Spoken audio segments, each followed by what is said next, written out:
안녕하세요. 내과의사 수사닥입니다. 여름철 무더위와 함께 여름 불청객, 모기로 인해 많은 분들이 힘들어 하시는데요.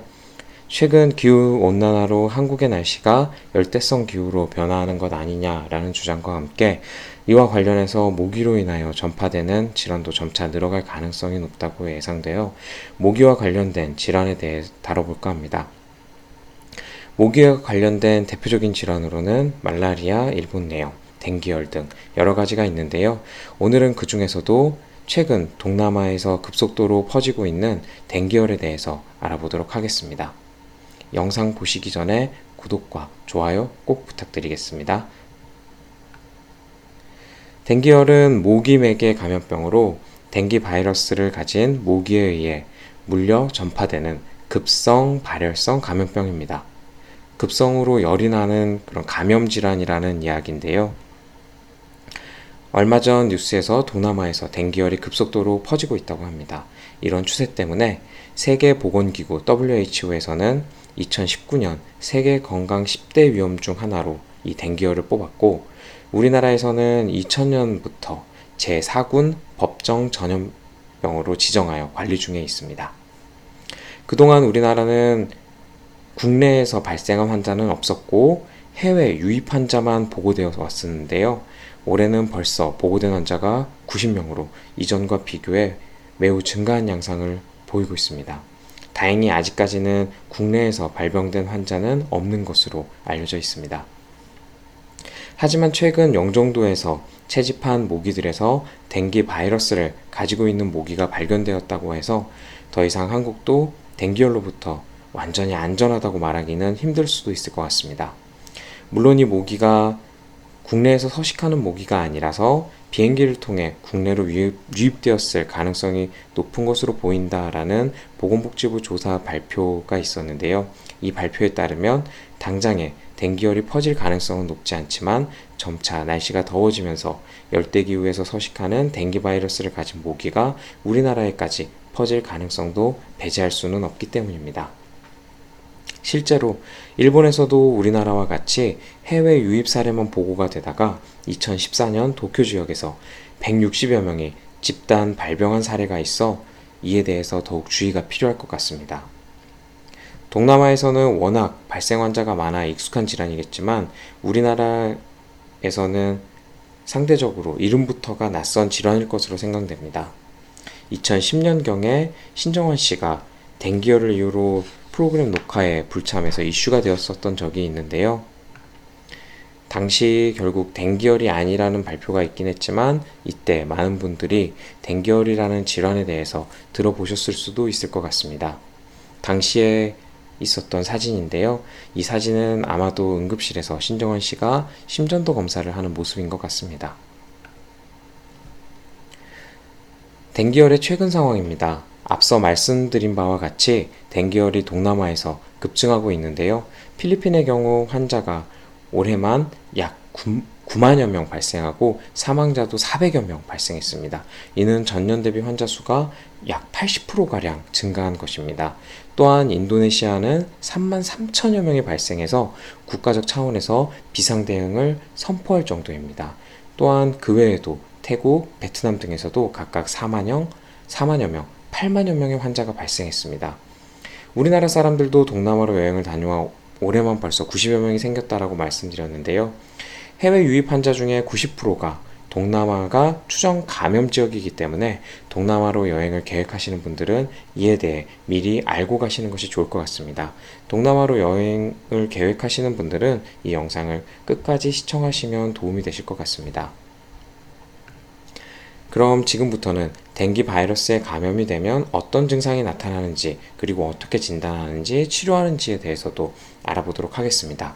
먼저 댕기 바이러스에 감염이 되면 댕기열이 발병할 수 있는데, 감염이 되더라도 모두가 댕기열로 증상이 발생하는 것은 아니고 약 75%는 다행히 무증상으로 감염 여부도 모르는 채 지나가기도 합니다. 하지만 25%는 증상이 생기는데 보통은 모기에 물리고 나서 4에서 7일 정도, 짧게는 3일, 길게는 2주까지도 잠복기가 있을 수가 있고, 이 잠복기를 지나고 나서부터 발열부터 증상이 시작되어 두통, 관절통, 그리고 발진 등의 증상이 나타나고 혈소판 감소, 그리고 백혈구 감소 등이 나타나기도 합니다.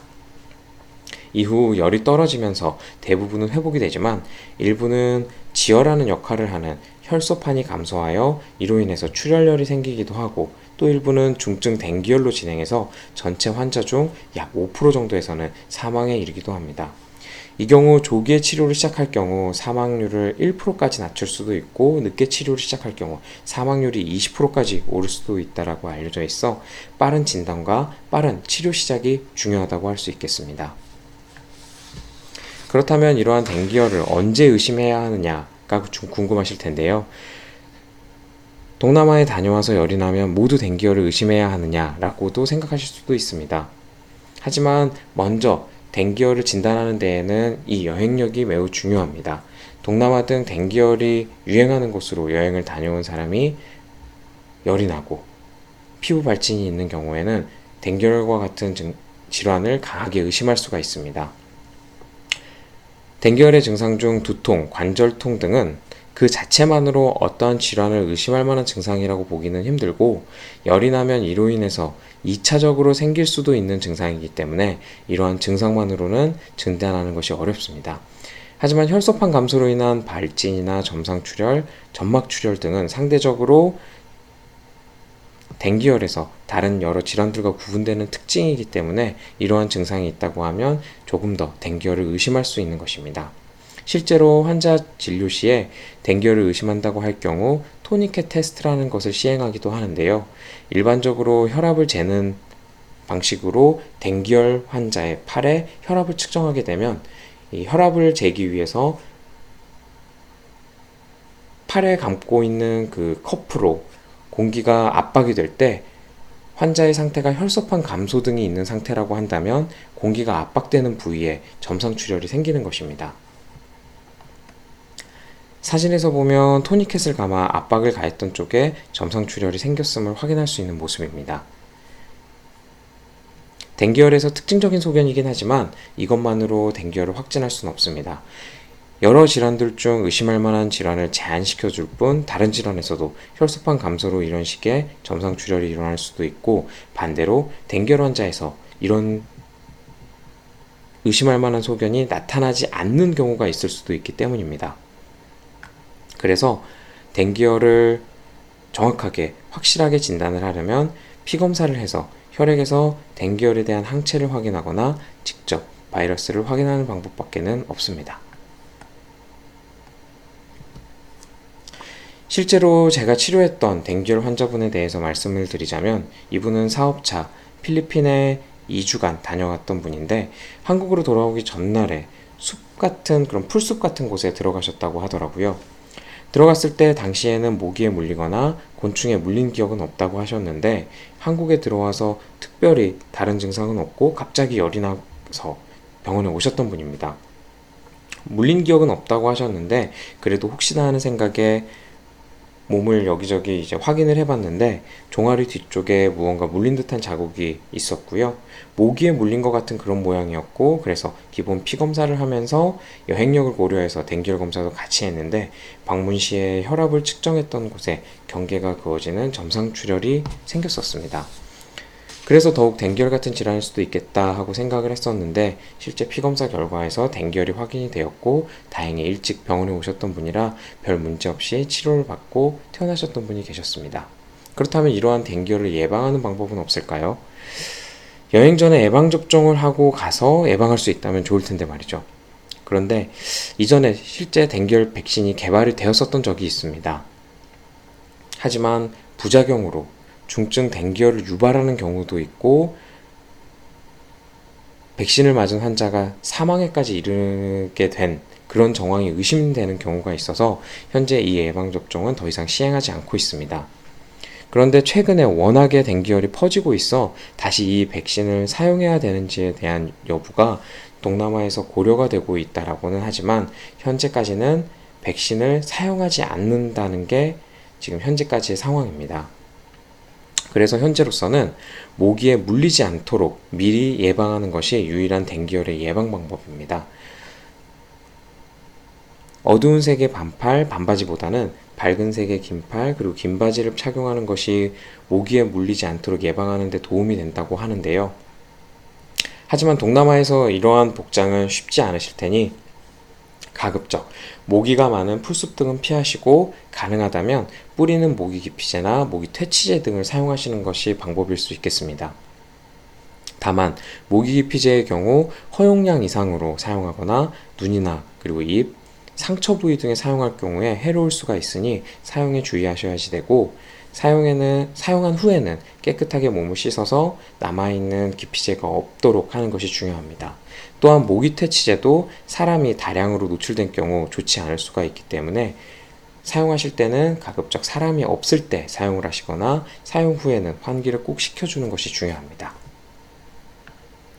마지막으로 댕기열의 치료 방법에 대해서 알아보겠습니다. 사실 댕기열의 특이적인 치료 방법은 없습니다. 증상과 환자의 상태에 따른 보존적인 치료를 하게 되는 것인데요.